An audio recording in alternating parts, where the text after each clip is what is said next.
창세기 5장 24절입니다. 네, 같이 합독할까요? 시작. 에녹이 하나님과 동행하더니 하나님이 그를 데려가심으로 세상에 있지 아니하였더라. 아멘.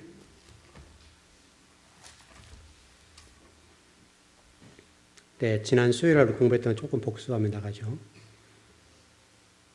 우리가 그 예수 그리스도를 믿음으로 구원받는다. 여러분 수요일에 공부하시면 정리되셨죠? 이렇게 되면은 소유격이 목적격이 되어서 우리 인간이 어떤 노력과 수고, 그래서 그리스도에 나간다. 이렇게 정리가 되거든요. 이게 아마 우리 한국 교회의 전통적인 해석입니다. 그래서 지금 한국 교회에 이게 한 100년 이상 이게 지배해 왔죠. 그런데 제가 지난 수요일 날 이 부분을 이렇게 가르쳐 드렸어요. 그리스도의 신실함으로, 히브리어 단어에 보면 믿음이라는 단어의 그 뿌리라 볼 수 있는데, 그게 에무나라는 단어거든요. 에무나라는 단어인데, 이 에무나라는 단어가 버티다, 성실하다, 신실하다, 믿음, 이런 단어라고 그랬어요. 그러니까 그리스도의 신실함으로 이렇게 되면 그리스도에서 하나님에게 가는 거죠. 구원의 모든 조건들이 우리 인간에 있는 것이 아니라 구원의 주체가 하나님에서 예수 그리스도로 오게 되고, 예수 그리스도의 그 신실하심이 우리에게 전가되어서 우리가 구원을 받는 것이죠. 이게 이제 우리 한국교회 전통과는 좀 다른 개념이죠.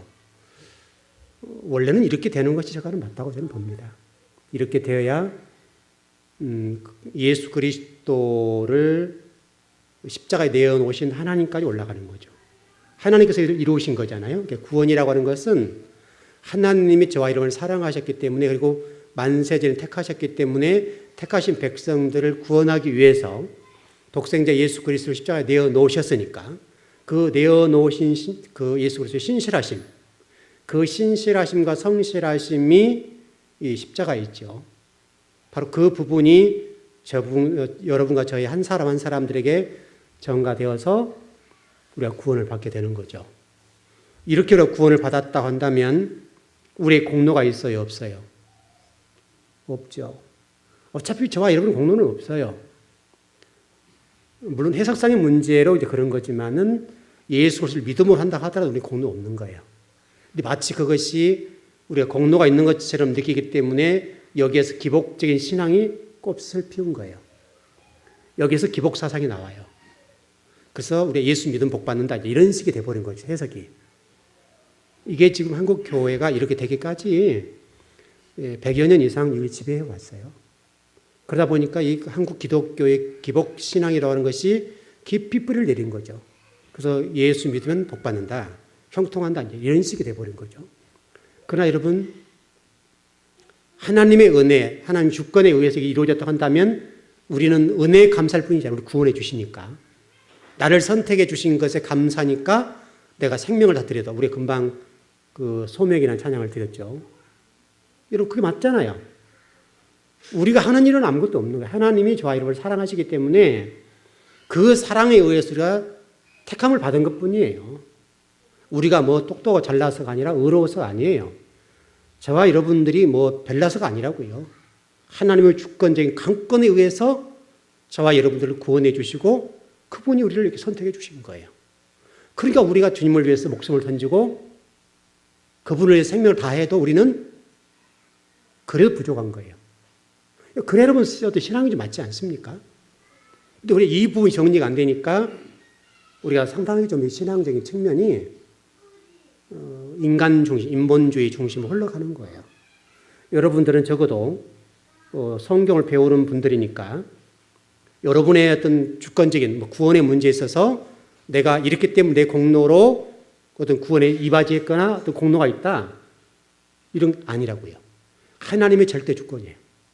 하나님의 절대 주권의 그 은혜가 저와 여러분을 구속해 주셨어요. 그러니까 저와 여러분이 일평생 주님을 위해서 십자가에 던지고 내 생명을 던져도 우리는 조금도 아깝지 않아요. 또 하나님 우리 어떻게 하든지 관계없는 거예요. 하나님 나를 어떻게 다스리는 관계없는 거예요. 근데 우리는 이 땅에 살아가면서 이 부분이 정리가 잘 안 되니까 자꾸 우리 인간적인 생각으로 하는 거예요. 주님이 어떻게 생각하는가, 어떤 사물이나 모든 것들을 볼 때에 그런 관점을 봐야 되겠는데 우리가 그렇게 보지 않고 항상 내가 주관적으로 보는 거예요. 이게 답답해지는 거죠. 그래서 우리가 어떤 행동 하나, 말 하나, 어떤 생각 하나 이런 모든 것들이 항상 세속적인 거예요. 이러면 너무나 답답해 버린 거죠. 그러니까 여러분과 제가 하나님의 주권적인 그 은혜로 의해서 전가된 그 의가 저와 여러분이 왔다는 거, 이 전가된 의는 하나님의 사랑이라는 것, 하나님에게 주권적인 은혜라는 것, 이 주권적인 은혜라고 하는 것이 우리가 느껴지면 여러분들을 정말 주님 앞에 던지고 내 생명을 다 던져도 조금도 아깝지 않아요. 아무리 같은 걸 드린다 하더라도 조금도 아깝지 않게 되는 건데 우리는 자꾸 내가 하는 것들이 많은 거예요. 여러분과 제가 아무리 모두를 다 드린다 하더라도 하나님의 어떤 공의나 하나님의 어떤 주권적 은혜에 조금도 가지 못해요. 어차피 우리는 죄인들이 죽을 죄인들이잖아요. 어차피 죽을 죄인들이 하나님께 드릴 수 있는 것은 아무것도 없어요. 여러분 뭐 있습니까 우리가? 아무것도 없어요. 생각하는 자체를 보세요. 우리가 항상 생각하는 세상적이고 모든 사물을 볼 때나 모든 생각들이 세상적이잖아요. 하나님의 관점에서 모든 걸 보지 않는다고. 교회 하나를 보더라도 우리가 어떤 신앙적인 측면을 보더라도 모든 것들이 내 주관적으로 판단하고 다 이해를 하잖아요. 그러나 이렇게 되면 하나님 입장에서는 굉장히 답답해 하시는 거죠. 하나님 내가 너를 어떻게 구원해 줬는데 나는 정말 독생자 예수 그리스도 그 예수 그리스도를 십자가에 내어놓기가 내가 너를 사랑했는데 너는 생각하는 고작 그거야. 이런 거란 말이죠. 우리는 이게 있고 없고 뭐 내 이런 것 따라서 완전히 우리 생각이 달라져 버리잖아요. 여러분과 제가 여기만 이해가 제대로 된다면 우리가 정말 주님을 위해 선신하라, 뭐 충성하라, 봉사하라, 희생하라, 뭐 그런 말 할 필요가 없는 거예요. 이것이 여러분 깨달아지고 이것이 그냥 여러분 영혼 속에 확 와버리면 그 하나님 주권적인 그 은혜와 정말 그 전가된 의가 내게 싹 와서 생명의 씨가 뜨고 돌아가지고 내가 구원받는 백성이 되었다. 우리가 지금 여러분 그 씨 뿌린 비유를 이전에 공부했지만 우리가 실질적으로 뭐 4가지 비유가 나오지만 우리가 4가지 비유 가운데 옥토와 같이 될 만한 자격이 있냐 우리가? 우리는 옥토가 될 만한 자격이 없어요.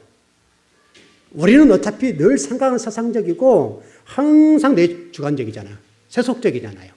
모든 걸 바라볼 때가. 그러니까 우리 스스로는 우리가 구원받을 수 있는 조건이 전혀 안 되는 거예요. 근데 우리가 지금 하나님 앞에 너무나 뭐랄까요? 너무나 좀 그렇죠. 하나님이 생각하는 1000만분의 1만 생각해도 정말 이 눈곱만큼이라 그럽니까? 하나님이 저와 여러분이 생각하는 눈곱만큼을 생각해도 우리가 주님을 위해서 어떤 일이랑 하나님 나라를 세우는 일에 있어서 교회를 생각하고 어떤 일들을 하나님 나라를 세워가는 데 있어서 내 관점에서 보지 않는다고요. 근데 우리는 항상 내 주관적으로 보기 때문에 내가 이 무엇을 채우고 내가 내 생각에서 이렇게 가는 거니까 하나님 나라와 의를 위해서 일할 수 있는 일꾼들이 많지 않는 거죠. 그러니까 우리가 숫자 문제에 노름을 하는 거예요. 숫자가 무슨 의미가 있겠어요? 오늘 예배드린 여러분만 제대로 써버리면 하나님은 오늘 춤을 출 거예요, 아마. 한국교회 뭐 800만 된다 하더라도 800만 인구 가운데 우리 지금 이 시간 모여서 예배는 여러분만 정말 그 하나님이 전가된 그 전가된 의가 내 속에 그냥 확 뚫고 들어왔다. 그것이 그냥 확 느껴지는 그 순간 내 생명 던질 거야 이제. 이 정도가 돼버리면 하나님 오늘 지금 아마 하늘나라에서 춤을 추실 거예요. 그렇지. 내가 너희들 때문에 춤을 추겠다. 그런데 과연 800만의 성도 가운데에 그럴 만한 성도가 몇 분이나 있겠어요? 항상 내 모든 것들을 내 주관적이고 내 어떤 탐욕적인 관점에서 모든 걸 판단을 보잖아요. 너무너무 힘들잖아요. 여러분 에녹이 몇 살까지 살다가 이렇게 승천했죠? 몇 살까지? 365년이죠. 365년 하면 떠오르는 게 뭐예요? 1년 365일이잖아요. 곧 그 얘기를 하고 있는 거예요. 하나님이 에녹처럼 너희들은 물론 300년 동행했지만 365년을 살다가 이게 죽지 않고 하늘나라 갔는데 네가 죽는 그날까지 너의 매 시간, 매 생각하는 매 날, 매 달, 매년 이 모든 생각들이 하나님의 입장에서 생각하고 살아라는 거예요. 그거예요, 그거. 그래서 여러분 613개 여러분 계명 얘기도 했었죠. 248개 뼈 마디마디가 365일 주님을 살아야 된다는 거.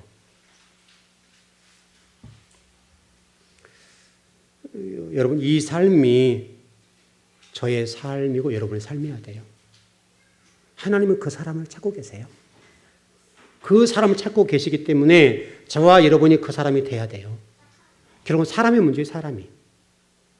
그 한 사람이 지금 우리 즐거운 안에 있느냐? 그 한 사람이 주의 종이 되었느냐? 이거죠. 최근에 1박 2일에 유호진 PD가 이런 얘기를 했어요. 조금 요즘 인기가 있죠. 결국은 1박 2일의 승부는 사람이다, 사람. 사람의 승부다. 어떤 여러 가지 체험이 있겠지만 결국은 사람이라는 게 사람. 사람이 어떻게 준비되느냐에 따라서 이게 인기가 꼭 올라가더라고. 그런다는 거예요. 지금 우리 하나님 나라는 어때요? 하나님 나라도 동일하게 어떤 사람이 어떻게 준비되느냐에 따라서 우리 즐거운 교회 미래가 달라지고 우리 즐거운 교회 어떻게 세워지냐에 따라서 이 지역이 달라질 수 있고 한국 교회가 달라질 수가 있어요. 저와 여러분이 그 한 사람이 되기 위해서 하나님 마음에 합한 그 한 사람, 그러려면 우리가 생각하는 것들이 항상 성경적이잖아요. 모든 걸 바라볼 때 성경적으로 바라보고 모든 걸 하나님의 관점에서 하나님 입장에 바라볼 수 있는 그 눈, 그것을 가지고 있어야 되겠죠. 이게 안 되면 여러분요 정말 막 답답해지는 거죠. 답답해지는 거죠. 제가 조금 전에 여러분 그리스도의 신실함으로 이렇게 얘기를 좀 해드렸는데 제가 또 확인을 좀 해봐야 되잖아요. 또 확인을 해봤는데 이걸 확인을 해보니까 또 그런 학자가 있더라고요. 그래서 참 이게 기가 막힌 거죠. 예. 우리나라도 지금 책이 나왔는데 이 책에 저도 한번 사서 보려고 그러는데 니처더 헤이스라고 하는 학자가 우리가 갈라디아서나 로마서 이 믿음으로 말미암아 이 단어에 관해서 갈라디아서의 이런 주석서를 쓰면서 그분도 제가 여러분이 가르쳐 드렸던 대로 그리스도의 신실함으로 이렇게 표현을 해놨더라고요. 그래서 제가 기쁘겠죠. 여러분 그렇지 않습니까?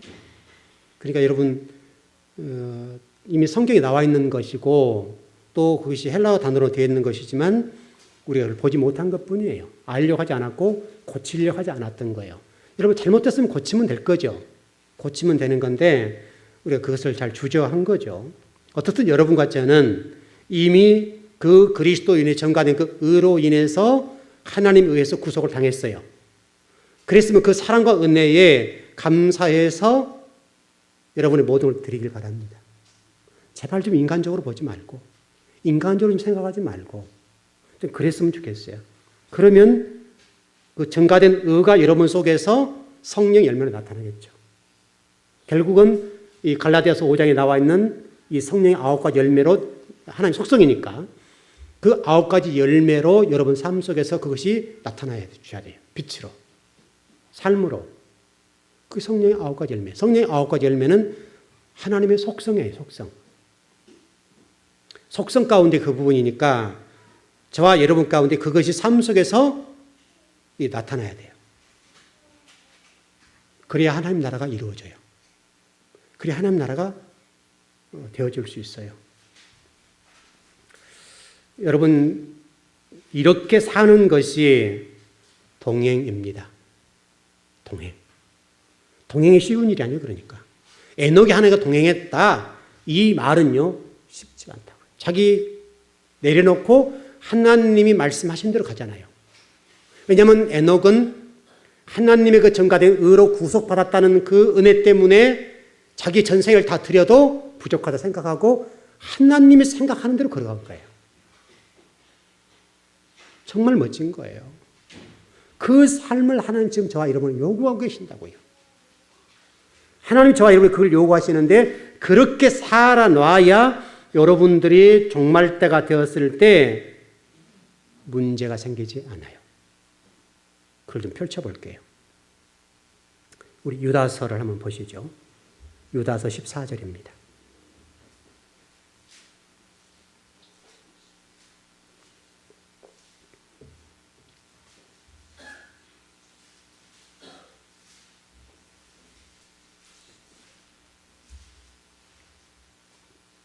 예, 유다서 14절.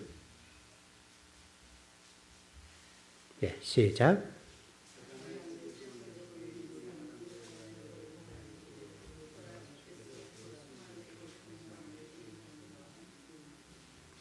아담의 7대손 에녹이 이 사람들에 대하여도 애언하여 이르되 보라 주께서 수만의 거룩한 자와 함께 임하셨으니 이렇게 되어 있습니다.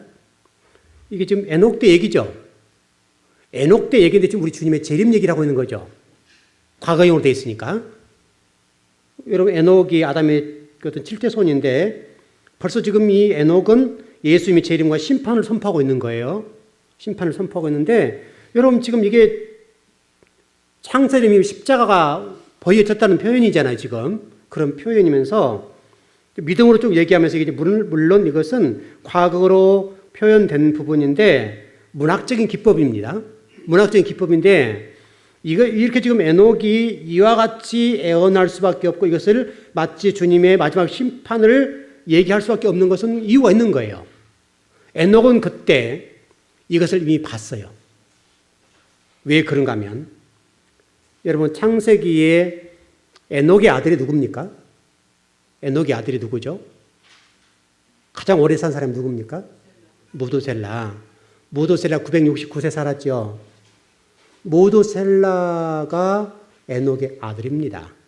그런데 하나님이 에녹에게 아들을 주시면서 이름을 지으라고 하셨어요. 이름을 지어주셨는데 무두셀라라 그래요. 무두셀라라는 뜻이 뭐냐면 창을 던지는 자 그 말이에요. 창을 던진다. 또 다른 말은 무두셀라가 죽으면 이 세상에 심판이 임한다 그 말이에요. 무두셀라가 죽으면 심판이 임한다. 굉장히 중요한 말이에요. 그러니까 에녹은 무두셀라가 낳는 순간부터서 긴장했겠어요, 안 했겠어요? 왜냐하면 세상이 심판이 임하니까. 아들이 죽는 순간에 세상을 하나님이 쓸어버리겠다는 거예요, 지금. 그러니까 에녹은 아들이 낳은 이후로 매일 긴장하며 살았겠죠. 여러분, 저희 집에 보면 저희 동생이 호적에 올라가지 않고 죽었거든요. 여러분, 옛날에 그랬죠? 옛날에 호적을 못 올렸어요. 죽을 때가 바로 나와서 죽는 경우가 많았어요. 제가 낳을 때만 해도요. 지금 몇십 년 전 얘기지만 몇십 년 전만 해도 아이를 호적에 바로 안 올렸어요. 안 올린 이유가 그 돌이라고 하는 게 있죠, 돌. 그래서 그 생긴 게 돌이에요. 그때 당시는 아이들이 워낙 많이 죽으니까 실질적으로 저희 바로 제 밑에 제가 터판 여동생이 있는데 그 여동생이 태어났다가 조금 있다 죽었대요. 근데 여러분 이 에녹들은 어떻게 했어요? 지금으로부터 수천 년 전 얘기인데 수천 년 전에는 사람이 잘 죽었겠어요? 안 죽었겠어요?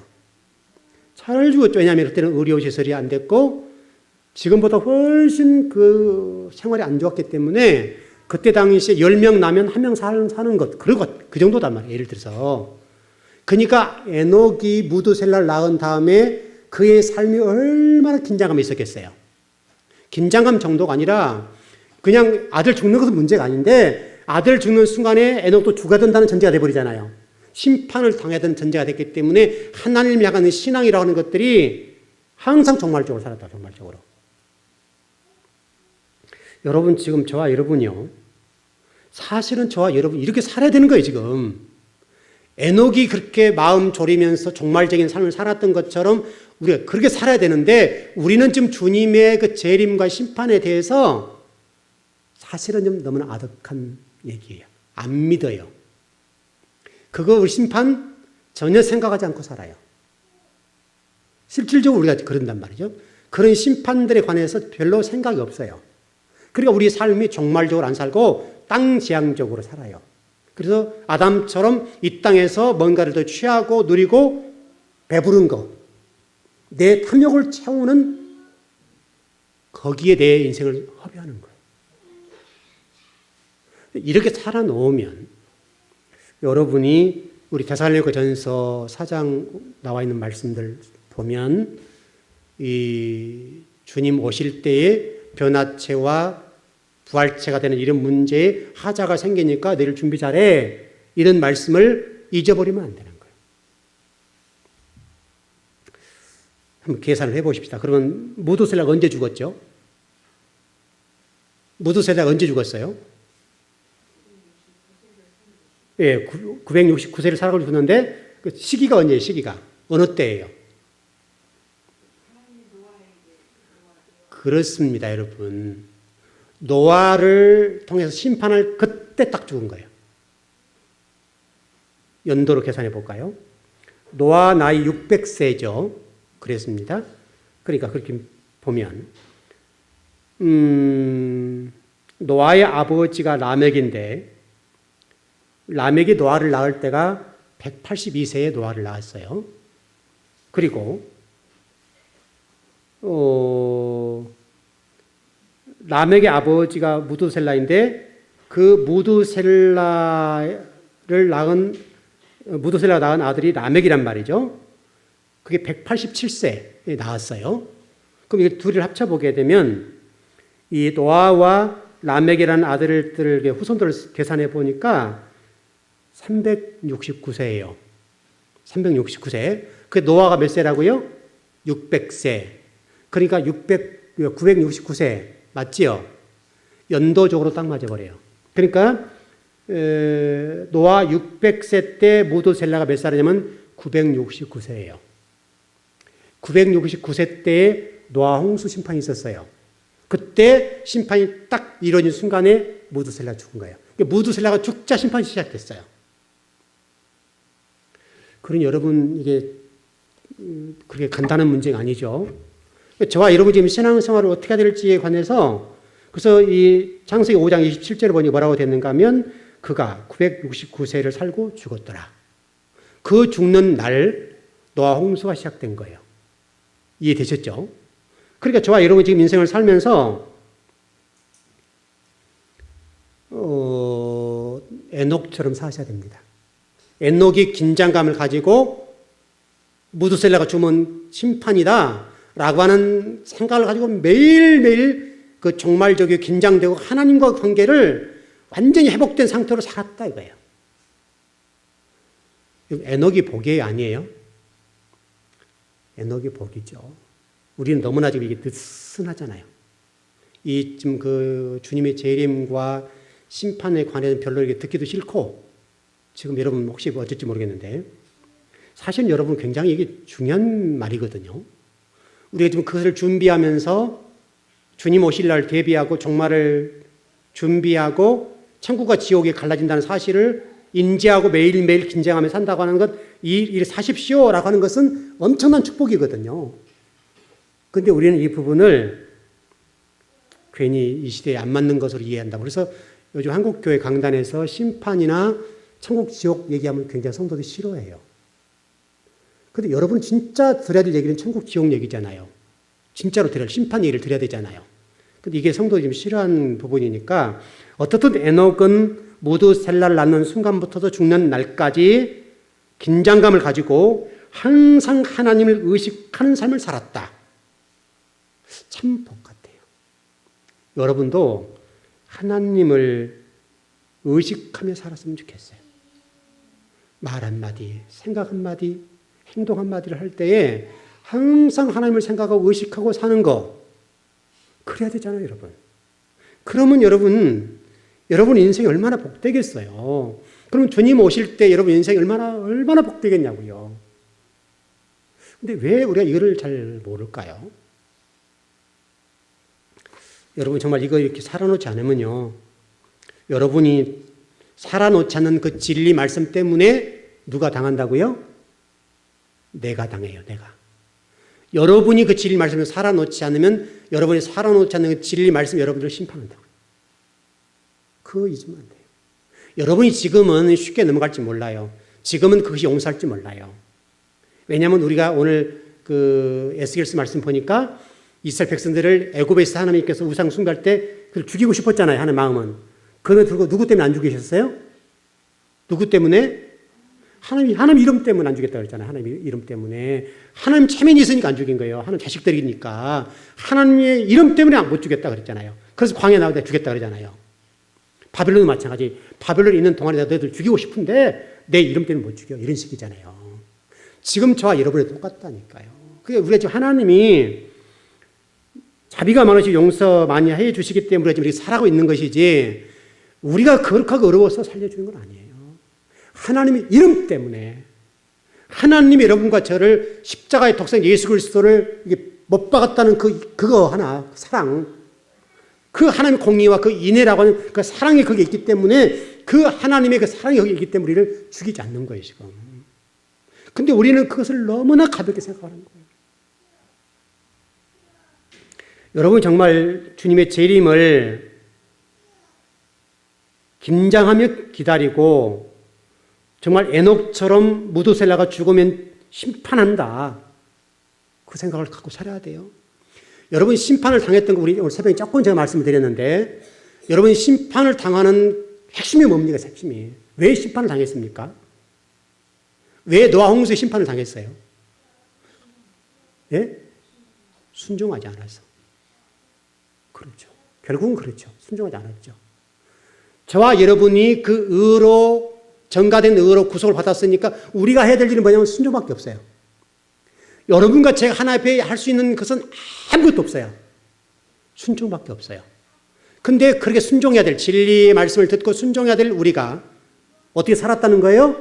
인간의 욕심에 따라서 그 인간 욕심 채우기에 사니까 하나님 싹 쓸어버렸잖아요.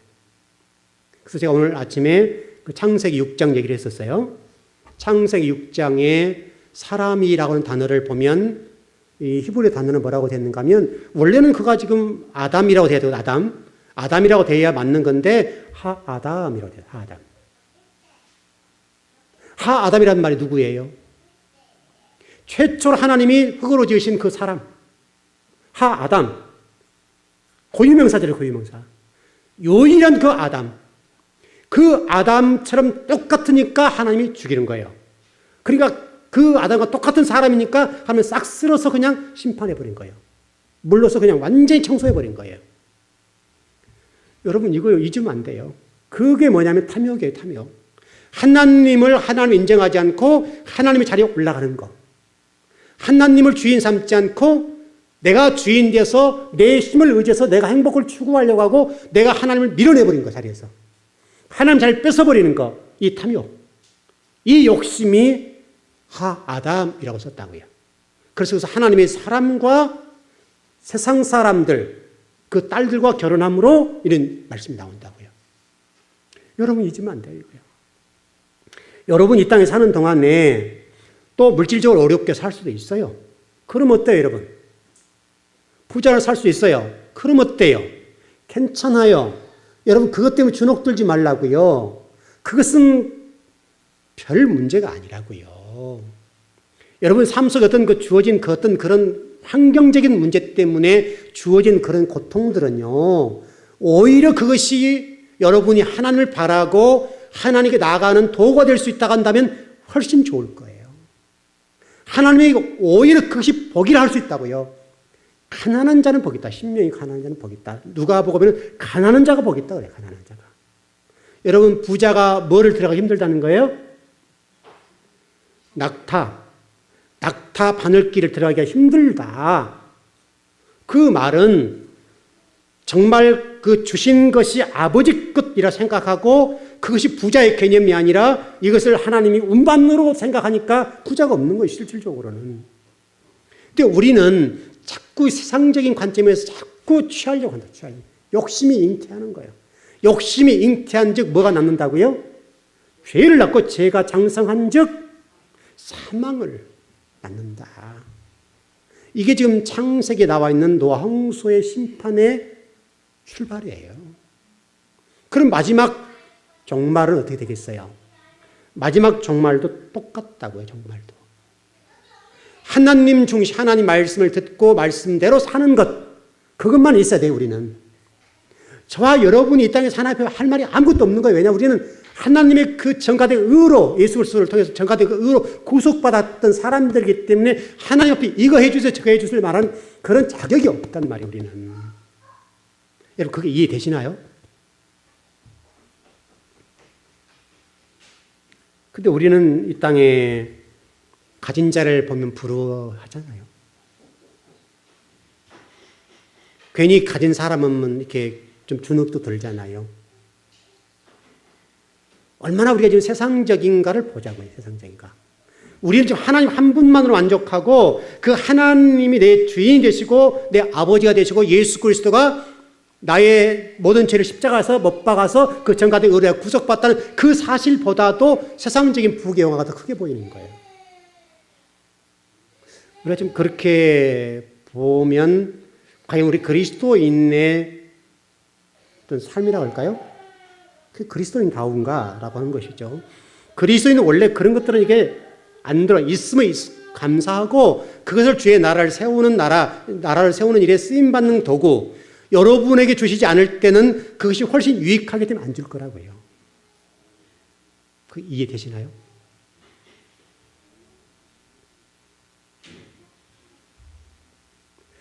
여러분이 만일에 어떤 그런 것 때문에 여러분들이 어떤 좀 업되고 다운되고는 그런 것이 없었으면 좋겠어요. 정말 그것 때문에. 여러분은 예수님 한 분이면 족하다니까요. 생명이 있는데, 우리에게 생명, 천국 간다는, 하늘나라 간다는 그 소망이 있는데 왜 이 땅의 것에 관해 연연해요?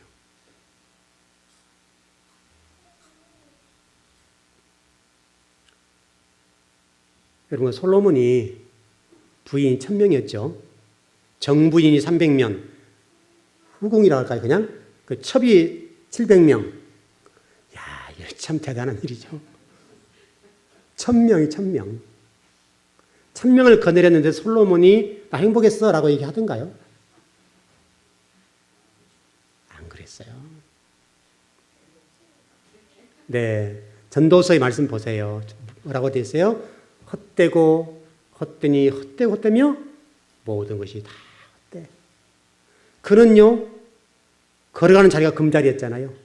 그때 여러분 은과 금이 돌처럼 많았던 때죠. 솔로몬 때요. 솔로몬 때는 은과 금이 돌처럼 많았던 때라고 그랬다고요.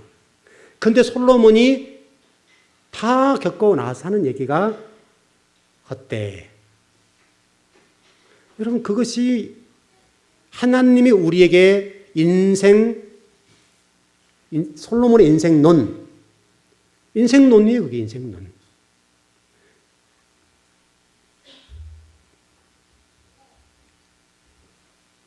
여러분, 하늘나라에 대한 소망이 좀 컸으면 좋겠어요.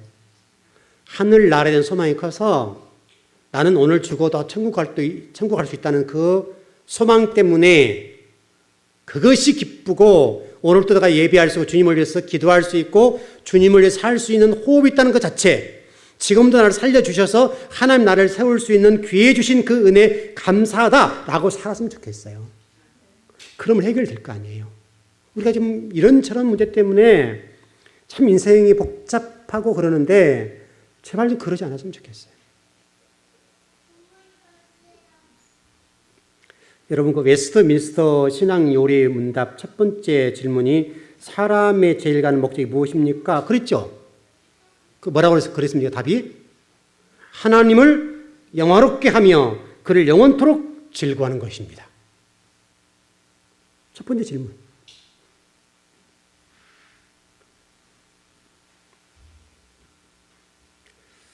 여러분 하나님이 저와 여러분 요구하신 것이 있으세요? 우리 미가서 6장 8절 한번 보시죠.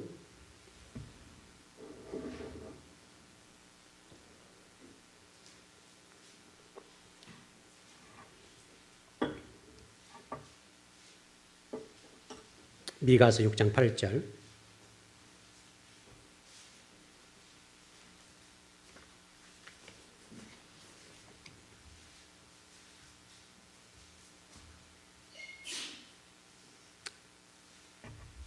예, 미가서 6장 8절. 하나님 요구하시는 것이세요. 예, 시작.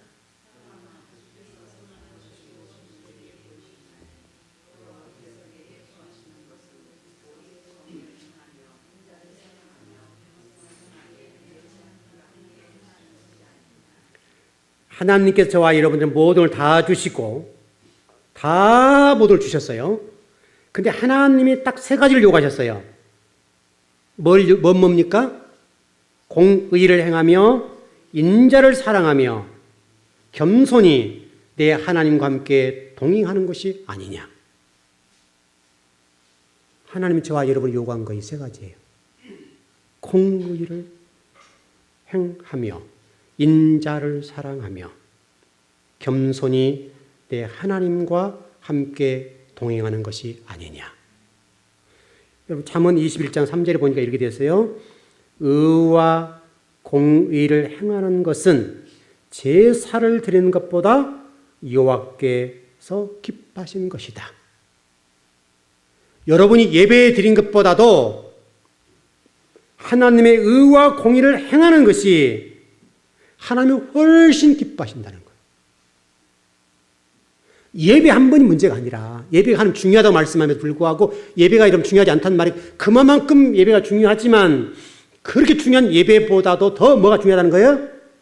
의와 공의를 행하는 것이 네가 예배 한 번 드린 것보다 네가 예배에 소를 100마리 드린 것보다도 내가 더 기뻐해. 그게 우리 그리스도인들의 삶이니까요. 공의를 행하고 의를 행하는 것, 그것이 우리 하나님께서 저와 여러분을 통해서 기뻐하시는 것이래요. 아까 미가 6장 8절 동일하잖아요. 공의를 행하며 인자를 사랑하며 우리 여러분 그 에레미야 5장 1절도 읽어보십시다. 기왕이면 한번. 에레미야 5장 1절. 제가 1절에 말씀드렸던 부분인데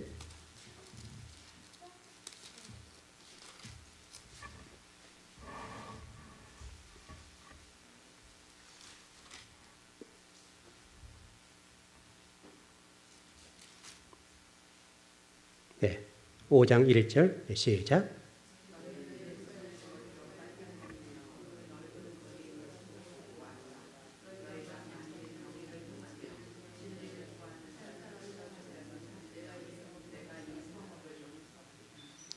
여러분 그 미가서 6장 8절과 잠언 21장 3절의 말씀과 같이 의와 공의를 행하는 것 또는 그 뭐죠? 공의를 행하며 인자를 사랑하며 겸손히 하나님을 사랑하는 것과 함께 동행하는 것이 쉽지 않다는 얘기죠. 예루살렘 거리에 빨리 가서 다녀봐. 그리고 넓은 거리 가서 찾아보는데 너희가 만일 정의를 행하며 진리를 구하는 자를 한 사람만 찾아와도 내가 이 성을 용서해. 하나님 요구가 쉬운 거예요? 안 쉬운 거예요? 우리 4장을 보시죠. 에레미야 4장을 넘어가 보시죠.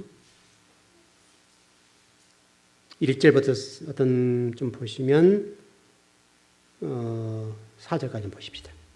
예, 시작.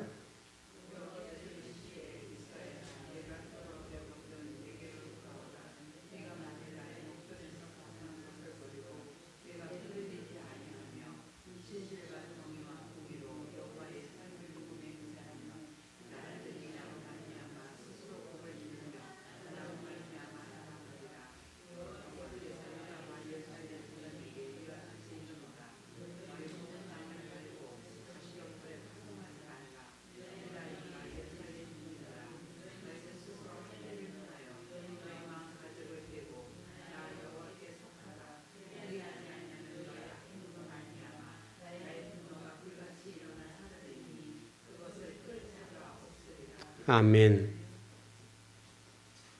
여기도 동일하죠. 네가 돌아오려거든 어떻게 한다고요? 목전에서 가정할 때 다 버리고 흔들리지 말며 진실과 정의와 공의로 여호와의 삶을 두고 맹세하면 나라리 나로 말미암아 스스로 복을 빌며 나로 말미암아 자랑하리라. 그 여러분 복과 은혜는 구하지 않아도 여러분과 공의를 행하고 인자를 사랑하고 하나님과 겸손하게 하나님 앞에 동행하는 삶을 살게 되면 하나님께 여러분과 저의 인생을 보장해 준다는 거예요? 안 한다는 거예요? 지금요? 해준다는 말이에요. 그래서 여기서 지금 저와 여러분에게 묵은 땅을 기경, 우리 마음을 좀 갈아엎어서 생각을 바꾸라는 얘기잖아요, 지금. 좀 이 탐욕 좀 부리지 말고 공의, 하나님 말씀, 그냥 여러분, 저와 여러분이 죽을 수밖에 지옥 간다 이거예요. 지옥 갈 백성인데 나를 구원해 줬다 이거예요. 그러면 더 할 말이 없잖아요, 우리가. 예를 들어 간단해요. 여러분, 표현이 어쩔지 여러분이 어떻게 할지 모르겠는데 오늘 내가 죽어야 돼요. 10분 후에 죽어야 되는데 하나님이 저와 여러분에게 오셔서 살려주셨어요. 정말 여러분이 그게 피부로 와닿아야 되는데 와닿지 않잖아요, 지금 그게. 내가 죽어야 되는데 나를 살려주셨어요. 그러면 그분을 위해서 내가 평생 다 드려도 갚을 수 있어요?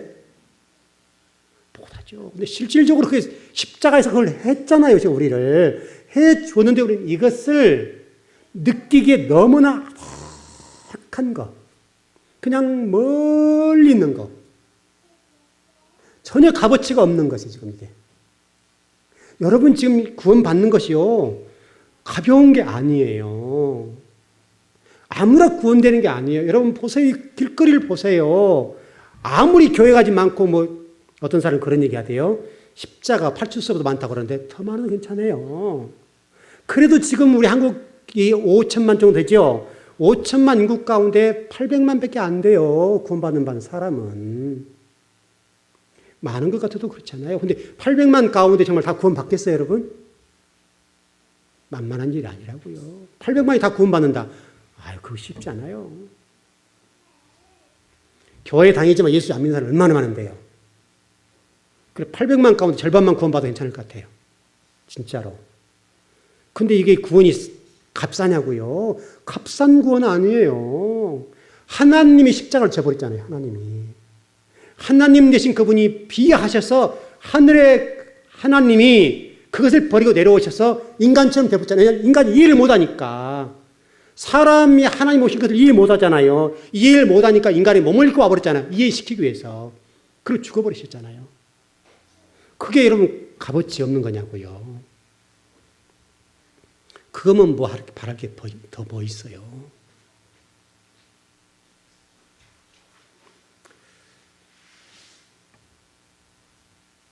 근데 우리가 지금 자꾸 너무나 신앙 아닌 거, 본질 아닌 것을 붙잡고 있으니까 문제인데 본질 아닌 것은 좀 괜찮아요. 좀 부족할 수 있고요. 조금 다른 사람에 비해서 그럴 수 있어요. 괜찮아. 하나님은 그거 가지고 여러분 평가하지 않으세요.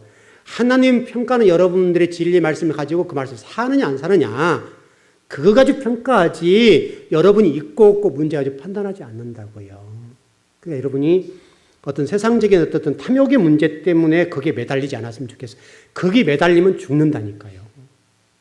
여러분들은 무조건 진리 말씀 공의를 행하며 인자를 사랑하며 하나 동행하는 삶을 살게 되면 우리 에레미야 말씀과 같이 저와 이런 필요한 것들 그때그때 주실 거예요. 여러분 새끼 먹으면 되지 않나요? 아무리 많이 가져도 5끼 먹어서는 소화 안 되고 그렇게 먹으면 죽어요. 그러지 않습니까? 5끼 먹으면 죽는다니까요. 매일 5끼 먹어버리면 기름진 음식 5끼만 매일 먹어봐요. 그거 금방 죽어요. 저와 여러분을 좀 이렇게 정리해 보십시다. 조금 공부 좀 더 나갔으면 좋겠는데 공의와 인자 부분은 좀 더 해야 되니까 여기 진도가 나가면 한 30분 정도 해야 할 것 같아요. 오늘 다 못 나가는데 일단 결론을 정리해 보시죠. 일단 우리가 지금 신앙생활을 하면서 내려놓을 건 내려놓읍시다.